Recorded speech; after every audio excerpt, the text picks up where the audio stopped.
துப்புரவு தூய்மையாளர்கள் அவங்கள பத்தி தாங்க பேசலான்னு இருக்கேன். அதாவது என்னன்னா, நான் எங்க ஊர்ல அதாவது பெரிய ஊர்ச்சேரியில வந்து என் வீட்டுக்கார் வந்து ஒரு மசூதிக்கு வந்து அ கட்டட வேலை எடுத்து பார்த்தாங்க. ஸோ, அப்ப நாங்க திருப்பி எங்க ஊருக்கு நாங்க போகையில, சரி அந்த மசூதியில உள்ள அந்த ஐயாவ போய் பார்த்துட்டு வருவோம். அங்க ஹஸ்ரத் இருப்பாங்க இல்லையா? அவங்கள போய் பார்த்துட்டு வரலாம் அப்படின்னு சொல்லி போனோம். அங்க அந்த மசூதிக்கு போனப்ப பார்த்தீங்கன்னா, ஃபுல்லா குப்பை கூட்டாம அப்படியே குப்பையும் கூளமா இருந்துச்சு பார்த்துக்கோங்க.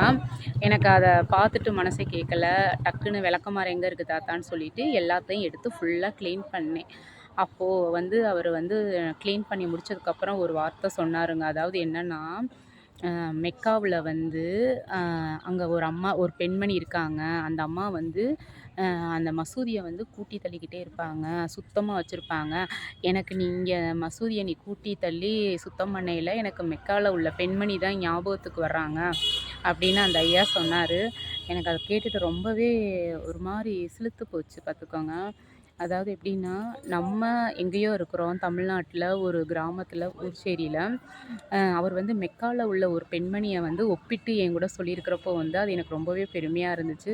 இப்போ நான் எங்க இருக்கேன் அப்படின்னு பார்த்தீங்கன்னா, கணக்கம்பட்டியில தாங்க இருக்கேன். கணக்கம்பட்டியில ஏன் சொல்றேன்னா, நம்ம சமாதி இருக்கு இல்லையா? ஐயாவோட சர்க்குரு சமாதி. சர்க்குரு சமாதியில வந்து ஒரு அம்மா கூட்டி தள்ளிக்கிட்டே இருந்தாங்க.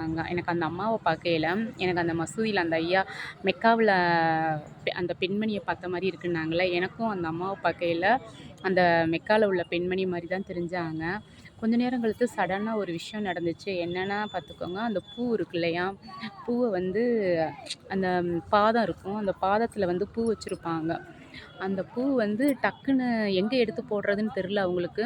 அவங்களுக்கு ஒரு குப்பை வாளி வச்சிருக்காங்க. அதுலயும் போடுறதுக்கு மனசே வரலைங்க. என்ன நெனச்சாங்களோ தெரியல. டக்குன்னு வந்து இந்த பூவ வந்து என்கிட்ட எடுத்து குடுத்துட்டாங்க. இந்தா இருக்கு பாருங்க.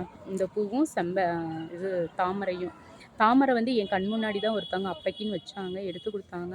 எனக்கு ரொம்ப சிலுத்து போச்சு. நான் மனசுக்குள்ள நெனச்சது ஐயாக்கு கேட்டுருச்சு போல அப்டின்ட்டு, ஐயா இந்தா உனக்கு பரிசா குடுக்குறேன் அப்படின்னு குடுத்துட்டாரு. இப்ப நான் எங்க உட்காந்துருக்கேன்னா, சர்க்குரு பீடத்துக்கிட்ட தான் உட்காந்துருக்கேன். அதாவது வந்து ஐயா வாழ்ந்த வீடு இருக்கு இல்லையா?